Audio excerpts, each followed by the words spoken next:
This is a real-time casting lesson. We are fixing some problems with Nikolai's Snap T spay cast. As with any lesson, we're just looking at the problems as they arise. If you have any questions about basic spay casting, check out some of our other videos. Hello, it's Andrew and Nikolai. We're here with BigYFly Company today out on the river. We're going to do some Snap T spay casting. Last year you may have seen some of our videos on different spay casting techniques, and we never covered the Snap T. Nikolai's been doing pretty well for the past year or so, learning to spay cast. We're going to learn some tips and tricks and pointers today. All right, well, it's a good start here. You never want to start with all of your line out.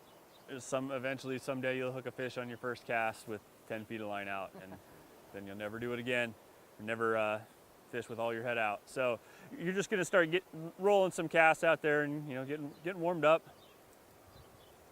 You're trying to set an anchor spot somewhere about a rod's length away on the upstream side of you.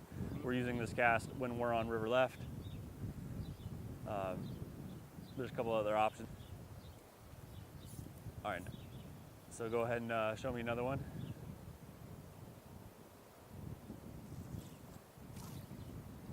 All right, so the first thing I'm going to say that we're going to correct on this, we're going to bring our anchor placement in a little bit. Closer to us. And it's going to end up with your rod stopping in a better spot.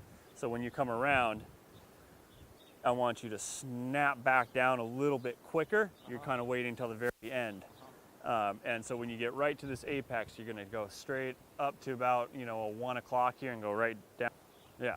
So here's the next thing we're going to work on. Okay. So when you bring it around, you're starting generally off your right hip. That's because that's where most people end up fishing.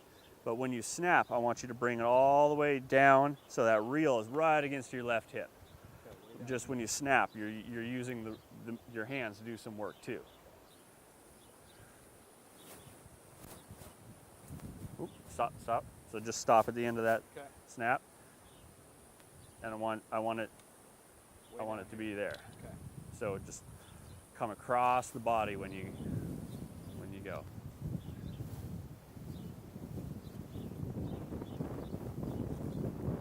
Oh yeah, the old W. Hand is. There we go. Yeah, I'm going to demonstrate real quick. Please do. Okay. Step in front of you. So I'm going to come out. I'm right there. Okay. And what that does, there's a couple reasons for that. So if I'm way up here, the line is tight right there, and I'm dragging all that line right there. You hear that paper ripping sound. I'm dragging all that because it's all under tension. But we actually want to drop just a little bit of tension when we start our cast, so that when we're picking it up, we're not ripping it along the water, we're picking it up. So I'm creating, see that loop right there? You want something like that, because I went to pick it up right there, it wasn't losing any tension. And one of the ways to do that is just by dropping it there so it goes across. The thing that helped me the most was to bring it to that hip there, and then you can swing it around, because you got all this room right here, and it's just muscle, it's stuff to work with. And if you're all stiff, you're not using, most of your core to do the work here. So that rod tip's hitting the water right there. So next step here is that we're going to lift the rod and create our sweep, and that's going to form our D-loop. Mm-hmm. And you're straight downstream when you start. You lift up, somebody taught me, like you're lifting up a shotgun. Mm-hmm. It's backwards, but lifting up to kind of picking up a shotgun, and it's level. So the rod tip, you want to keep that in a level plane here. Right after the snap T, right after yep. I'm here. You don't. Like a shotgun. Yeah, you don't want to sweep up. Well, that's what a lot of people start at the bottom and they slowly go up. And what that does is, if you're going that way, your D-loop's going to go that way. Mm-hmm. And so if you go up to a level spot and you go back, your D-loop is going to go back in the right direction. Right. And that D-loop needs to go 180 degrees. It's going to go straight opposite of where you tell it to go in the first place. And you're generally doing pretty good about it. You do lift a little bit too soon.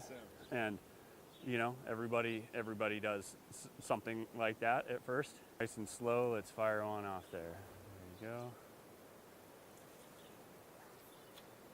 Okay, that's good. So Coming up though, huh? yeah, so what I see is you came across here and then drug the line around that way. So I want you to remember to fire it back down here. Your rod tip should be downstream, and it ended right about there. Okay. And then you just kind of drug it along.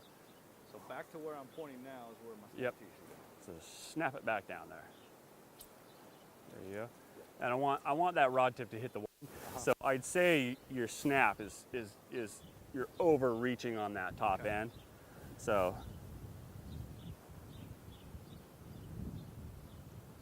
there you go. So you see where that see where it hit the water? Yeah. And where it should hit the water? Down here. Yeah. Okay. So everything's just a little too. Yeah, you're too open here. Like you can close this down. This is a short head. It's a shorter rod. It's 12.4. There you go. There you go. Much better. Start incorporating the old hips into this.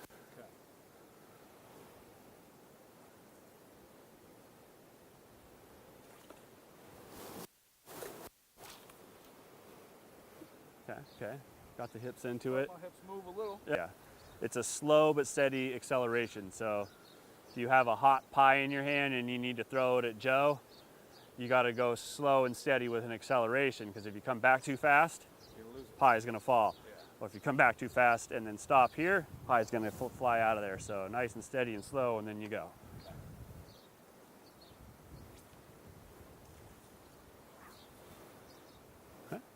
Okay. See how your hands are almost broken right there. We want to avoid that angle. So we want to keep the angle up a little bit higher, yeah. Okay. And that's a way to lose tension, is if you make your bottom hand no longer on the bottom. Yep. Yeah, so when you come around, that's where you can use your body movement here. Okay. So you can use your shoulders and your hips to fire that off.